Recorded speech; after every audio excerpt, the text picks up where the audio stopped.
माऊली Jahagir police स्टेशनच्या हद्दीमध्ये येणाऱ्या माऊली ते गोराडा मार्गावरील करसगाव फाट्यावर कार व ट्रॅक्टरचा भीषण अपघात झाला। त्यामध्ये कारच्या आत बसलेल्या शिक्षिका उषा राजेंद्र फुसे यांचा जागीच मृत्यू झाला, तर ड्रायव्हर अब्दुल नजीर अब्दुल रफीक, मुलगा तुषार फुसे, पती राजेंद्र फुसे हे गंभीर जखमी झाले आहेत।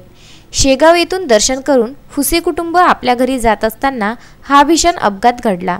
जखमींना रुग्णालयात दाखल करण्यात आले आहे। अमरावती ते मोर्शी मार्गावरील रस्त्यांचे रुंदीकरण सुरू असल्यानं दिवसेंदिवस या मार्गावर अपघातात वाढ होत असल्याच्या प्रतिक्रिया नागरिकांनी विदर्भ न्यूजशी बोलताना व्यक्त केल्या आहेत। जास्त वाहतुकीची वर्दळ असते आणि पोलीस प्रशासनानं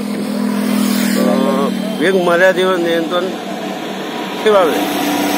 ॲक्सिडेंटमध्ये इथे एक महिन्यात 4 ॲक्सिडेंट झाले आणि 4ही ॲक्सिडेंटमध्ये या रोडवर कोणीच वाचलेलं नाही आहे। आणि या रोडवर जे अवैध वाहतूक होत आहे, समजा ट्रॅक्टर आहे, ट्रॅक्टरला लाईट नसल्यामुळे आज जो ॲक्सिडेंट झाला ह्या ॲक्सिडेंटमध्ये निरपिंगडे येथील मुलगी काय फुसे। दिनकर सुंदरकर, विदर्भ न्यूज, नांदगाव पेठ।